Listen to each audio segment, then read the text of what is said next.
Fanny, qu'est-ce qu'à l'association vous savez déjà des faits? Qu'est-ce qu'on vous a raconté? Dans quelles circonstances se sont passées ces agressions? Alors, nous, on est à la fois content et c'est plutôt triste, mais qu'une personne soit venue nous voir, car rares sont les fois où les personnes qui subissent des agressions homophobes témoignent, parce que c'est déjà compliqué pour eux. Surtout que des fois, le caractère homophobe n'est pas retenu. Donc, du coup, là, voilà, c'est important, oui, qu'on le sache. Et cette victime, qu'est-ce qu'elle vous a raconté?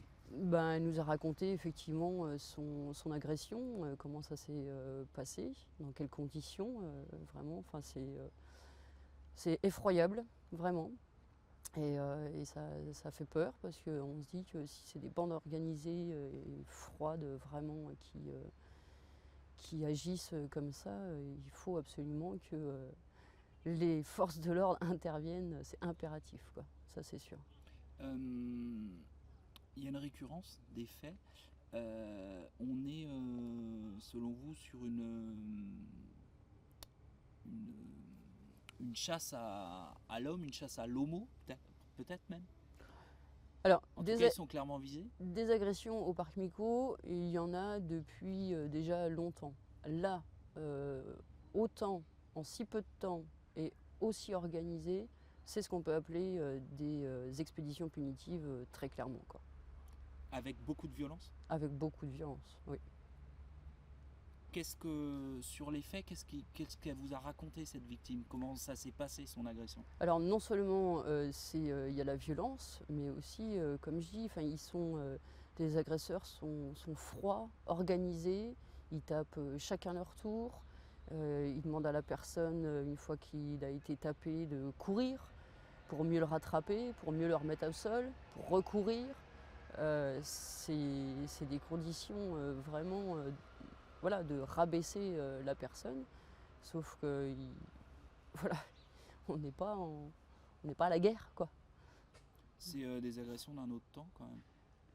Malheureusement, on est en 2018, on se bat, les associations qui luttent contre les discriminations en général, pour faire en sorte que les esprits s'éveillent.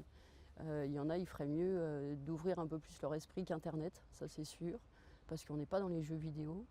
Et on est en France, donc on déplore déjà que ça se passe dans certains pays, ailleurs, mais là c'est ici et à Besançon. Euh, il y a eu 8 agressions, en tout cas avérées, il y a eu 8 plaintes.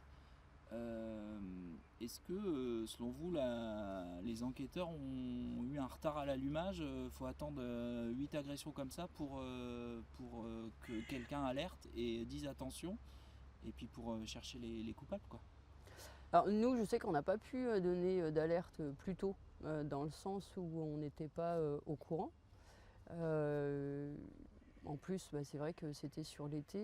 Moi-même, la première, j'avoue, j'étais pas dans la région et du coup, je lisais pas l'Est, donc j'avais pas vu qu'il y avait eu un article déjà qui était paru d'un soixantenaire qui avait été agressé, mais c'était pas à propos homophobe, en tout cas dans Dans l'article, l'article. ouais. Mi-juillet, hein, ça, c'est ça. C'était mi-juillet, Ouais. oui, tout à fait. Donc, Et la police, elle a eu un retard à l'allumage, selon toi, ou pas? ben, la police, très souvent, ils sont malheureusement tous démunis, pas assez nombreux. Il faut espérer que les caméras, puisqu'il y en a quand même beaucoup dans la ville, soient utilisées, parce que sinon, bah, ça coûte cher aux contribuables pour pas que ça serve.